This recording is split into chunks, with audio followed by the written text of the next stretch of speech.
इसके हाल चाल थोड़े सारे आप सारे कहणगे ध्रुव राठी वर्सेस एल्विश यादव। ਤੁਹਾਨੂੰ पता बहुत ही तगड़ी कंट्रोवर्सी किन्ने टाइम तो चल रही है कंट्रोवर्सी। अभी देखिए ध्रुव राठी ने लेटेस्ट वीडियो से बाई द रिप्लाई किया है एंड 17 मिलियन व्यूज़ आ गए एक दिन 24 घंटे भी नहीं होए तक 17 मिलियन व्यूज़ बहुत बड़ी गल है। इन्ने तो गाने तो भी नहीं आते मैं कहना अजकल है ना जो 24 घंटे के अंदर आ गया। आज देखिए व्यू बहुत ही चर्चा चल रही है। जैसा काउंटर कहाँ है, जवाब कहाँ है? काएं करना बंद कर दे कौवे की तरह, ये रहा जवाब। खतरनाक दैट वाज ब्रूटल। सोरेस जिनके बारे में इतनी कंस्पिरेसी थ्योरीज फैलाई जाती हैं, इनके बीजेपी के साथ मैंने डायरेक्ट लिंक्स दिखा दिए। लेकिन एल्विश ने जो लिंक बताया हर्ष मंदर का मेरे साथ, आप भी सुनकर चौंक जाएंगे कि कोई इस लेवल का बेवकूफ कैसे हो सकता है। वैसे मुझे तो लगता है ये खुद ही इतना बेवकूफ है, क्योंकि इसने ये भी नहीं नोटिस किया कि ये वाला जो आदिल अमन था जो मेरे फेसबुक ग्रुप में था, उसके नाम की स्पेलिंग अलग थी और इस वाले आदिल अमन के नाम की स्पेलिंग अलग है। ऑलरेडी तेरे ऊपर इतने सारे कोर्ट केसेस चल रहे हैं, जमानत पर तू बाहर है और फिर वीडियो में ऐसे आकर बकवास करता है कि और तेरे ऊपर कोर्ट डायरेक्ट चल रहा है, डायरेक्ट वर्ड केसेस आ जाए। कभी बिटोड़ा देखा है आपने? ये चीज, इसमें गोबर के बने हुए उपले रखे जाते हैं। हरियाणवी में एक कहावत है कि बिटोड़े के मुंह से उपले ही निकलेंगे। अभी कुछ हफ्ते पहले किसी दोस्त ने मुझे कहा कि एल्विश यादव ने मेरे ऊपर एक वीडियो बनाया है। ये नई वीडियो देख के पहले वीडियो देख लियो फिर तुम्हें समझ आ जाएगी कंट्रोवर्सी क्या है। मेरा क्या कहना है उस वीडियो को लेकर। मैंने कहा भाई क्या यार, क्या उम्मीद करते हो, बिठोड़े के मुंह से उपले ही निकलेंगे। अब वैसे तो दोस्तों इन गोदी यूट्यूबर्स का एक पूरा झुंड बैठा है जिसने पिछले कुछ महीनों में मेरे ऊपर एक से बढ़कर एक हमले करने की कोशिश की है। कोई मुझे कभी कुत्ता कहता है, कोई कॉकरोच कहता है, कोई कहता है कि मेरी वाइफ पाकिस्तानी है, तो कोई मुझे बुली कहता है। लेकिन इन सभी में से एल्विश सही मायनों में इन बेवकूफों का सरदार है, क्योंकि जितनी अनाप-शनाप बातें इसने अपने वीडियो में करी ना मेरे बारे में, जितने दुनिया भर के झूठ इसने फैलाए उतने शायद ही किसी ने फैलाए। इसने मुझ पर जो भाई मतलब बहुत ही तगड़े तरीके से बजा रहे हैं वीडियो बनाई, उसका कई सारे यूट्यूबर्स ऑलरेडी काउंटर कर चुके हैं। जिन्होंने भगवा रंग पहन रखा वो छपरी है कि सब छपरी हैं, ये जितने भी ये सैफरन गमछा ओढ़ते हैं। अरे एल्विश भाई, ध्रुव राठी ने ये कहीं नहीं कहा कि जो भगवा रंग पहनता है वो छपरी है, बल्कि वो लोग जो भगवा रंग पहन के मस्जिद के सामने जाकर हाथों में तलवार लेके घूमते हैं, वो लोग जो भगवा रंग पहन के राम का नाम खराब करते हैं, वो छपरी हैं। That's right. इसे बोलते हैं भाई साहब ब्रेन वॉशिंग। किस चीज का सिस्टम है? बच्चे बिगाड़ने का, गैम्बलिंग ऐप प्रमोट करने का, या फिर भांग पीकर वीडियो बनाने का, बियर पीकर वीडियो बनाने का, माहौल खराब करने का? आखिर किस चीज का सिस्टम? किसी भी चीज को यहाँ से सारे ने तगड़ा काउंटर करता था, इन्हें कितना तगड़ा काउंटर करे हमने ना। हाँ जोड़ दिया, कभी बोला कुछ, दिखाया कुछ, कभी तो बोलना ही नहीं आया ढंग से। हर्ष मंदार कह लो या फिर हर्ष मंदर कह लो, जो भी है। तो this is an interview of Harmandar Singh. Harmandar Singh Harsh Mandar नहीं है, इज अ डिफरेंट गाय। अब जस्ट बिकॉज उनके नाम सिमिलर हैं तो इसने उन्हीं का आर्टिकल दिखा दिया, मतलब हद होती है यार। अब इस बात का कोई प्रूफ अवेलेबल नहीं है कि हर्ष मंदर और ध्रुव राठी डायरेक्टली कनेक्टेड हैं, लेकिन एक स्पेकुलेशन के आधार पे और एक कॉन्स्पिरेसी थ्योरी के आधार पे इस बात को इतने कॉन्फिडेंस से बता दिया जाता है। प्रूफ भाई ने वेरीफाई नहीं करे। गाली देता था वो व्यक्ति ने इस वीडियो में गाली नहीं दी, खुद ही बोल रहा नहीं दे पाऊंगा। क्यों? क्योंकि इस व्यक्ति ने सुधारा है उसको। दैट्स द बिगेस्ट ਤੁਸੀਂ ਕਹਿ ਸਕਦੇ हो ना अचीवमेंट ऑफ ध्रुव राठी भी गाली बंद कराती भाई की। वर्ष का फर्क, जब छपरियों का सरदार गाली देना बंद कर सकता है इस व्यक्ति के वीडियो की वजह से, तो फिर इसके जो गुलाम हैं वो क्यों नहीं गाली देना बंद करेंगे? इतनी बेइज्जती होने के बाद भी एल्विश का मन नहीं भरा, मुझसे कहने लगा कि काउंटर दो। कहाँ है काउंटर, कहाँ है काउंटर? काउंटर कहाँ है? काउंटर कहाँ है? जवाब कहाँ है? काएं करना बंद कर दे कौवे की तरह, ये रहा जवाब। बस एक चीज सारे ना कमेंट मारे थे गिफ्ट कहूंगा, विक्टिम कार्ड मत खेलियो इस वीडियो को देखने के बाद। रोना धोना नहीं चलेगा, पहले भी तू टीवी पर बहुत रोया।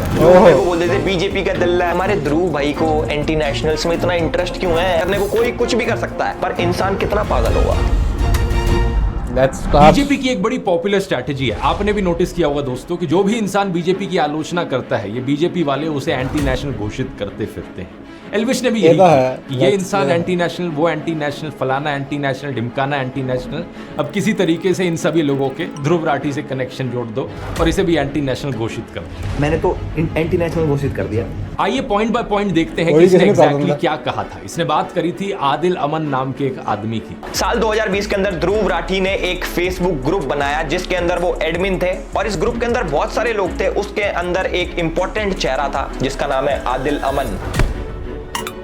Counter one. पहली गलत इन्फो, साल 2020 में मैंने कोई ग्रुप नहीं बनाया। जिस ग्रुप की ये बात कर रहा है वो मैंने 2017 में बनाया था और 2020 तक तो मैंने उसे बंद कर दिया था। इस फेसबुक ग्रुप का नाम था ध्रुव राठी स्क्वाड। इसके साथ साथ मेरा एक फेसबुक पेज भी है सिर्फ ध्रुव राठी नाम से। इस ग्रुप को मैनेज करने के लिए मैंने कुछ एडमिन्स को चुना, उन लोगों में से जो मेरे फेसबुक पेज पर सबसे ज्यादा एक्टिव लोग थे। कौन ये लोग थे मैं नहीं जानता, मैंने सिर्फ इस बेसिस पर इन लोगों फेसबुक ग्रुप का एडमिन बनाया कि ये मेरे फेसबुक पेज पर सबसे ज्यादा लाइक और कमेंट करते थे। इनफैक्ट फेसबुक की खुद की ये सजेशन होती थी उस जमाने में। तो जो और फेसबुक अपने आप शो कर देता ना भी ये सबसे ज्यादा एक्टिव थोड़े पेज थे। वो भी एडमिन्स थे मेरे फेसबुक ग्रुप के, उनमें से किसी से भी मैं आज तक पर्सनली कभी नहीं मिला। अब हुआ क्या कि इनमें से एक एडमिन आदिल अमन ने एक टाइम पर बड़े ही वायलेंट और एक्सट्रीमिस्ट टाइप के कमेंट्स किए जिन्हें ऑब्वियसली मैं सपोर्ट नहीं करता। बाकी एडमिन्स ने वो कमेंट्स मुझे दिखाए और मैंने फिर इसे एडमिन की पोजीशन से हटा दिया। अब लॉजिकल सी बात है, मैं हमेशा नाथुराम गोडसे वाली ऐसी मानसिकता का विरोध करता हूं, लेकिन बाद में मैंने रियलाइज किया कि अगर इस तरीके से चलता रहा, इस ग्रुप में कोई कुछ भी लिखेगा, ब्लेम वहां मेरे ऊपर आएगा बाद में। इसलिए साल 2020-21 के अराउंड मैंने इस पूरे फेसबुक ग्रुप को ही शट डाउन कर दिया।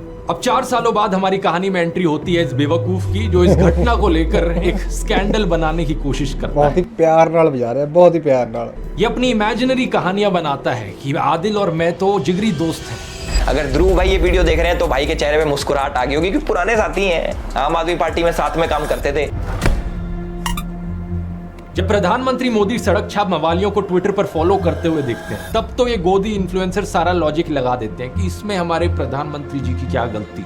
उन्हें क्या पता था कि ये इंसान ऐसी अभद्र भाषा का इस्तेमाल कर सकता है। याद है ना निखिल नाम का एक ट्विटर यूजर जिसने गर्व से कहा था कि प्रधानमंत्री मोदी उसे फॉलो करते हैं। इसने किस तरीके से एक महिला पत्रकार की मौत पर जश्न मनाया था, उनको गालियां दी थी। और प्लीज प्रधानमंत्री से रिक्वेस्ट कीजिए कि वो इस तरह के लोगों को फॉलो ना करें। कोई नहीं मिलता उनको हिंदुस्तान में तो मुझे फॉलो कर लें। लेकिन ये इकलौता ऐसा केस नहीं है। ये बीजेपी 2016 पेज जिसने जर्नलिस्ट स्वाति चतुर्वेदी के खिलाफ बहुत ही भद्दी भाषा लिखी, इसे भी नरेंद्र मोदी फॉलो कर रहे थे। बीजेपी 2014 हो गया ना भी मोदी ने करे इस बाय द लॉजिक नाल, एलविस द लॉजिक नाल। अवनीश चौबे, कूल आदित्य, महावीर एम जैसे कितने और ऐसे थ्रेटनिंग और अब्यूजिव हैंडल्स हैं जिन्हें प्रधानमंत्री फॉलो कर रहे थे। इतना ही नहीं, प्रधानमंत्री मोदी ने तो अंकित जैन, सुरेश नखुआ, तेजिंदर बग्गा जैसे कुछ हिंसक गालीबाज ट्रोल्स को अपने ऑफिशियल रेजिडेंस पर पोस्ट भी किया था। क्या पहले चेक नहीं कर सकते थे कि ये कैसे लोग हैं?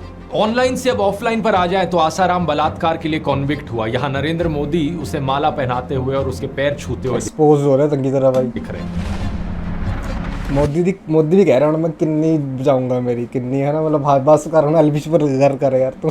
जीवन में जब कोई नहीं जानता था उस समय से बापू के आशीर्वाद मुझे मिलते रहे हैं। इस ट्वीट और इस फेसबुक पोस्ट में प्रधानमंत्री मोदी गुरमीत राम रहीम की प्रशंसा करते हुए दिख रहे हैं। वही गुरमीत राम रहीम जिसे मर्डर और रेप जैसे केसेस में दोषी पाया गया है। इस फोटो में हरियाणा के पूर्व मुख्यमंत्री गुरमीत राम रहीम के साथ बैठे हुए दिख रहे हैं। 2017 के इस न्यूज आर्टिकल को देखिए। मध्य प्रदेश की एंटी टेररिस्ट स्क्वाड ने भोपाल, ग्वालियर, जबलपुर और सतना में 11 लोगों को गिरफ्तार किया। इन पर आरोप था कि ये पाकिस्तान की ISI के लिए जासूसी कर रहे थे। अब आज तक की ये हेडलाइन देखिए, ये जो गले में बीजेपी का पट्टा डाले हुए और टी शर्ट पर मोदी लिखवाए हुए दिख रहा है, ये है ध्रुव सक्सेना। यहाँ इसकी फोटो देखिए मध्य प्रदेश के पूर्व मुख्यमंत्री शिवराज सिंह चौहान के साथ। कि भारतीय जनता पार्टी विश्व की पहली राजनीतिक पार्टी जिसके ऊपर एक ठप्पा लग चुका है कि यह एक ISI सर्टिफाइड पार्टी बन चुकी है। क्या बात है। कम से कम 3 शख्स इन 11 में से सीधा तरीके से भारतीय जनता पार्टी के साथ जुड़े हुए।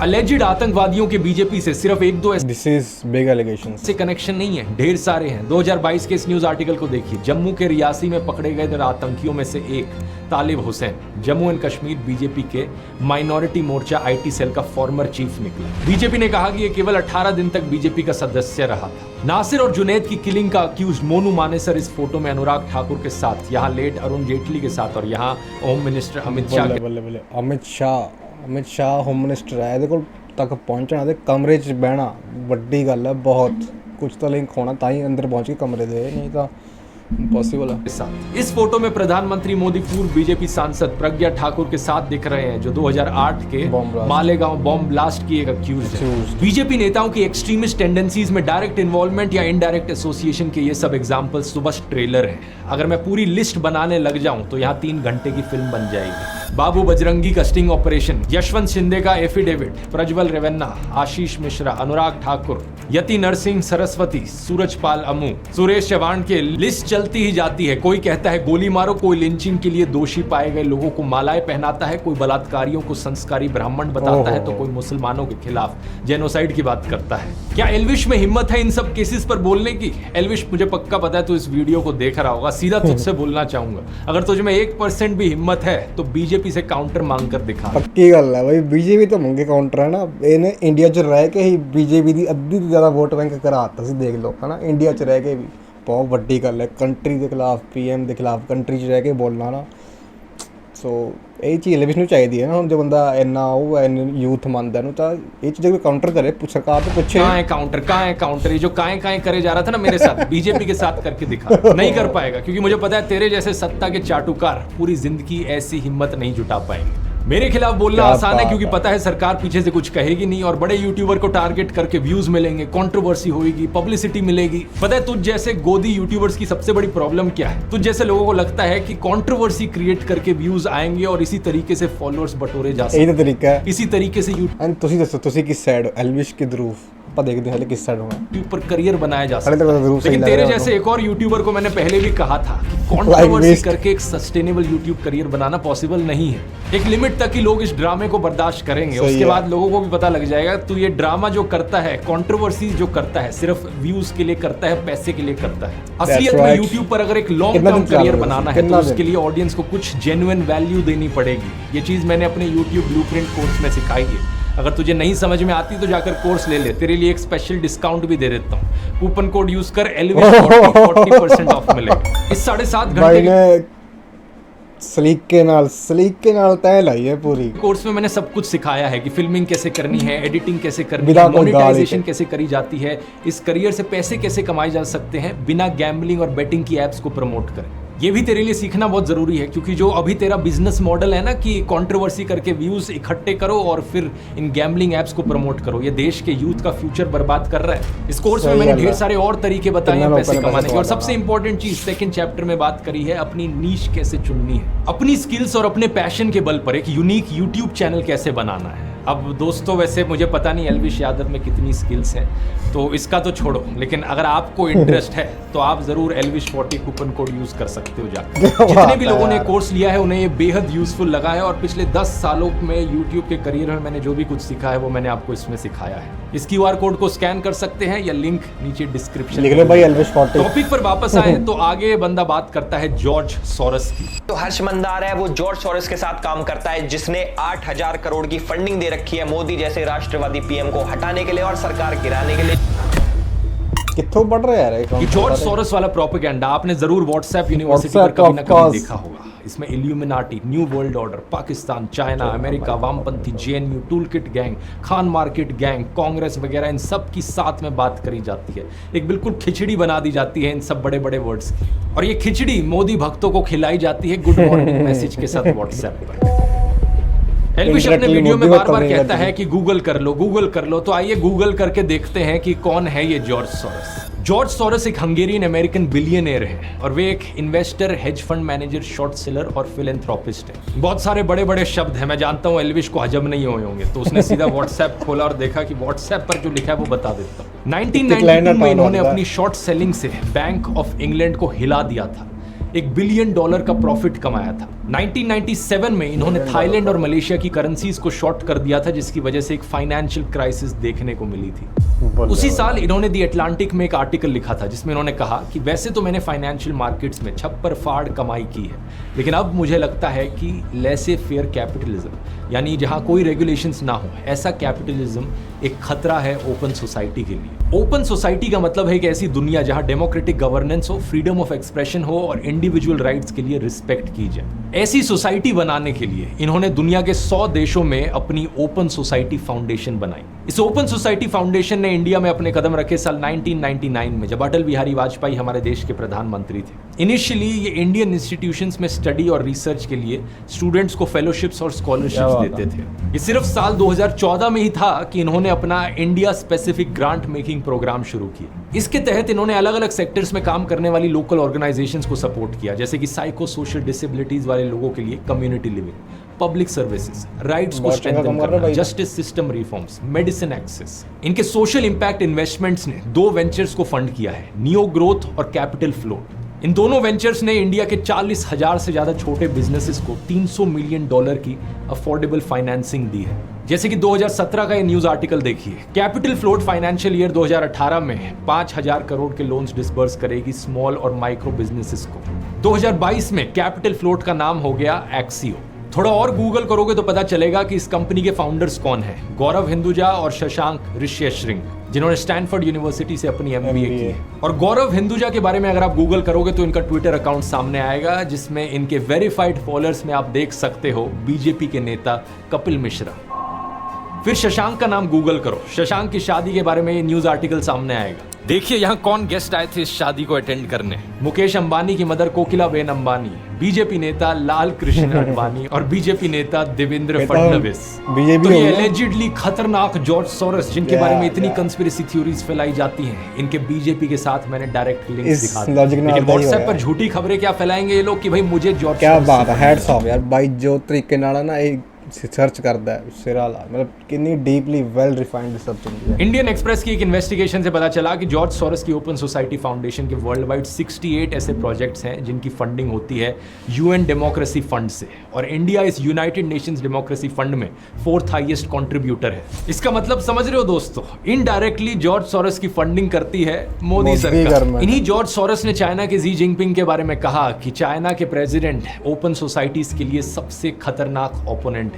इन्होंने इंटरनेशनल कम्युनिटी को यह कहा है कि चाइना की हाईटेक कंपनीज पर क्रैक डाउन किया जाए। इन्होंने चाइना के बेल्ट एंड रोड इनिशिएटिव की भी सख्त आलोचना की थी। इतना ही नहीं, 2017 में पाकिस्तान ने ओपन सोसाइटी फाउंडेशन की पाकिस्तान ब्रांच को बंद करने का आदेश दिया था। तो जिस जॉर्ज सोरोस को ये लोग विलन बनाने की कोशिश करते हैं, वो तो ओपनली चाइना और पाकिस्तान के खिलाफ बोलते हैं। इतना ही नहीं, इंडिया दा बिगेस्ट है ना अपना हो एनिमी पाकिस्तान ते हो, वो कर रहे हैं अगेंस्ट हो, फिर इन्होंने इंडिया के में अगेंस्ट हो। इन्होंने अमेरिका में रेसिज्म को खत्म करने के लिए भी एफर्ट्स किए हैं। इन्होंने इनकम इनइक्वालिटी के खिलाफ भी आवाज उठाई है। कुछ और अमीर लोगों के साथ मिलकर इन्होंने अमेरिकन गवर्नमेंट को एक लेटर भी लिखा था जिसमें कहा कि मिडिल क्लास और गरीब लोगों के बजाय अमीरों से टैक्स वसूला जाए। इन्होंने कहा कि हमारे जैसे अमीर लोग जिनके पास $50 मिलियन से भी ज्यादा पैसा है, इनके ऊपर 2 से 3% का वेल्थ टैक्स लगाया जाना चाहिए। तो ओवरऑल आप देख सकते हैं कि जॉर्ज सोरोस चाइना के ओपनली खिलाफ बोलते हैं, पाकिस्तान को इनसे तकलीफ है, अमेरिका में रेसिज्म और इनकम इनइक्वालिटी का ये विरोध करते हैं,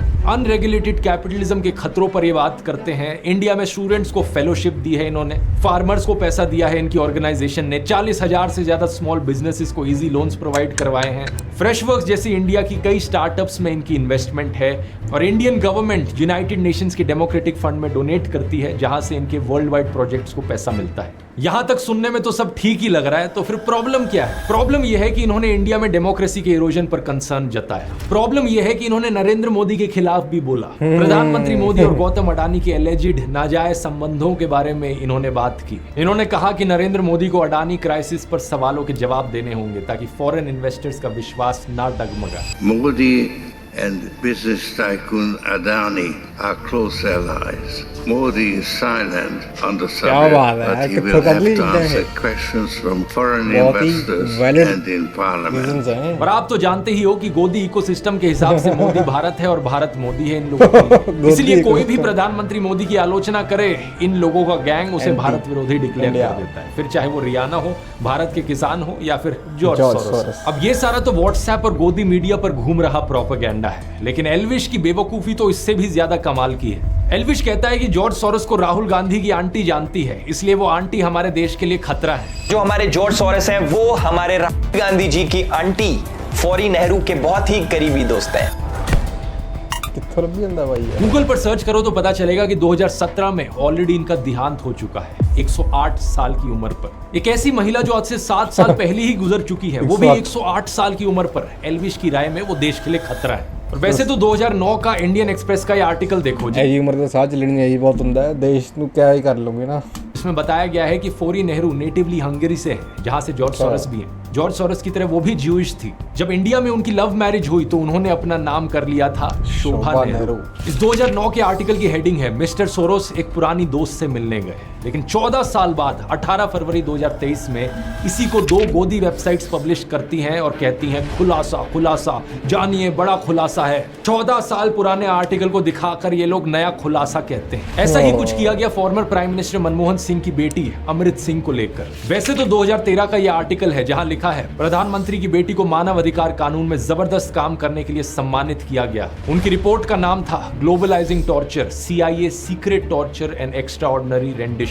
यहाँ उन्होंने 136 लोगों के बारे में बताया जिन्हें टेरर सस्पेक्ट्स बनाकर 54 देशों की जेलों में डिटेन किया गया, टॉर्चर किया गया। और यहाँ पर यह भी बताया गया है कि वो ओपन सोसाइटी जस्टिस इनिशिएटिव के साथ काम कर रही हैं, जिन्होंने इस रिपोर्ट को पब्लिश भी किया है। लेकिन इसके 7 साल बाद गोदी मीडिया वेबसाइट इसे भी छापकर कहती है ये देखो नया खुलासा खुलासा खुलासा। लेकिन लेटेस्ट इंफॉर्मेशन अगर पता करने की कोशिश करी होती तो अब ये ओपन सोसाइटी फाउंडेशन में काम कर भी नहीं रही है। अब ये स्टैनफोर्ड यूनिवर्सिटी में लॉ की प्रोफेसर है। इसके बाद एल्विश बात करता है हर्ष मंदर की। हर्ष मंदार कह लो या फिर हर्ष मंदर कह लो, जो भी है। नहीं, पहली बात तो जो भी नहीं होता है, हर्ष मंदर होता है। कल को तेरे नाम दैट वाज रूड मैन। मतलब बहुत ही मतलब कितनी ना एजुकेटिव जी गल्लां करदा है भी तुसी यार रिस्पेक्ट ना लाओ लो बंदे दा ना, जो भी क्या होंदा है ना, तो तन्नू को भी ऐसे करके कोई बोले कि एल्विश कह लो या एल्विश कह लो, जो भी है ऐसे नहीं होता। दूसरा आइए गूगल करते हैं कि अब ये कौन है। हर्ष मंदर एक फॉर्मर IAS ऑफिसर हैं जो 6 डिस्ट्रिक्ट्स में डिस्ट्रिक्ट हेड रहे हैं, डिविजनल कमिश्नर रहे हैं, मसूरी की Lal Bahadur Shastri IAS training academy में फैकल्टी रहे हैं और 2002 में इन्होंने गुजरात दंगों के विरोध में वॉलंटरी रिटायरमेंट ली थी। इन्होंने 24 किताबें लिखी हैं। इतनी किताबें एल्विश अपने 7 जन्मों में भी नहीं पढ़ पाए। पिछले 10 सालों में Dainik Bhaskar, Hindustan Times, the Hindu, Indian Express, Scroll, Live Mint, NDTV, Business Standard, Article 14 जैसे अखबारों और न्यूज पोर्टल्स के लिए कॉलम भी लिखे हैं। श्याम बेनेगल की फिल्म समर इनकी लिखी हुई 2 कहानियों पर बेस्ड है। इन्होंने बहुत से कॉलेज यूनिवर्सिटीज में लेक्चर लिए हैं, जैसे कि IIM Ahmedabad, NALSA university of law, MIT, Boston, university of California, institute of development studies. 2010 से 2012 तक ये UPA सरकार द्वारा बनाए गए नेशनल एडवाइजरी काउंसिल के मेंबर थे। कई इंपॉर्टेंट बिल्स ड्राफ्ट करने में इनका योगदान रहा है, जैसे कि right to information, right to education, food security bill, child labour abolition. इन्होंने लिंचिंग्स के विरोध में कारवाए मोहब्बत कैंपेन चलाया और इन्हें इनके काम के लिए बहुत सारे अवार्ड्स मिले हैं, जैसे कि MA Thomas national human rights जन्म पत्री कर लंदा भाई पूरे बंदे दी A to Z अवार्ड 2000, क्या क्रिस्टी हार्मनी अवार्ड 2012 या क्वाइट मिलेथ अवार्ड 2020। लेकिन इस अनपढ़ बेवकूफ एल्विश के अनुसार ये भी एंटी नेशनल है। आप पूछोगे क्यों? क्योंकि इन्होंने जॉर्ज सोरोस की ओपन सोसाइटी फाउंडेशन के साथ काम किया है। वही हर्ष मंदार जो कि जॉर्ज सोरोस के लिए काम करता है। मतलब बिना सर पैर के जो मन में बकवास आए बोल डालो। अब सबसे इंटरेस्टिंग बात है कि इन सबसे मेरा क्या रिलेशन है। आज तक असलियत में दोस्तों मैं हर्ष मंदर से कभी मिला नहीं, ना मेरी उनसे आज तक कभी बात हुई। इनका नाम मैंने पहली बार एल्विश की वीडियो से ही सुना और जो भी ये इन्फॉर्मेशन मैंने आपको निकाल कर दी, इसका वीडियो देखने के बाद गूगल करके रिसर्च करके आपको दिखाई। लेकिन एल्विश ने जो लिंक बताया हर्ष मंदर का मेरे साथ, आप भी सुनकर चौंक जाएंगे कि कोई इस लेवल का बेवकूफ कैसे हो सकता है। एल्विश ने कहा कि मैंने CA और मणिपुर पर जो वीडियो बनाया वो मैंने हर्ष मंदर के ट्वीट देखकर बनाया। 4 अगस्त 2023 को हर्ष मंदार ट्वीट करते हैं मणिपुर दंगों के ऊपर और ठीक 2 दिन बाद हमारे ध्रुव भाई की वीडियो आ जाती है। ये ट्वीट और वीडियो की टाइमिंग तो ऐसे दिखा रहा है जैसे कि बहुत बड़ा जासूस बन गया हो, लेकिन यहाँ पर भी इसने गलती करी है। 14 दिसंबर 2019 को हर्ष मंदार CAA और NRC के ऊपर एक ट्वीट करता है और ठीक 3 दिन बाद यानी कि 17 दिसंबर 2019 को हमारे ध्रुव भाई as per the tool kit video बनाते हैं। उसके अंदर CAA का जिक्र होता है। असलियत में ये मेरा दूसरा वीडियो था CA NRC के ऊपर। इससे 5 दिन पहले 12 दिसंबर को मैंने पहला वीडियो अपलोड किया था। टोटल में 3 वीडियोस मैंने बनाए थे। तीनों वीडियोस आज के दिन भी YouTube पर अपलोडेड है। आप जाके इन तीनों में से इनके टाइम स्टैम्प्स देख सकते हो कि कब इन्हें अपलोड किया गया। तो पहली बात तो ये प्रूफ ही गलत है, और अगर ये सच भी होता तो इस तरीके से कनेक्शन दिखाना एक बहुत ही अजीबोगरीब चीज है। देश में कोई भी टॉपिक न्यूज में आता है, सारे यूट्यूबर्स कोई भी चीज होंदी है वो वीडियो बनाते हैं, जो चीज ट्रेंड चल रही होंदी है, कोई न्यूज़ होंदी है, लोग उसके रिलेटेड वीडियो बनाते हैं।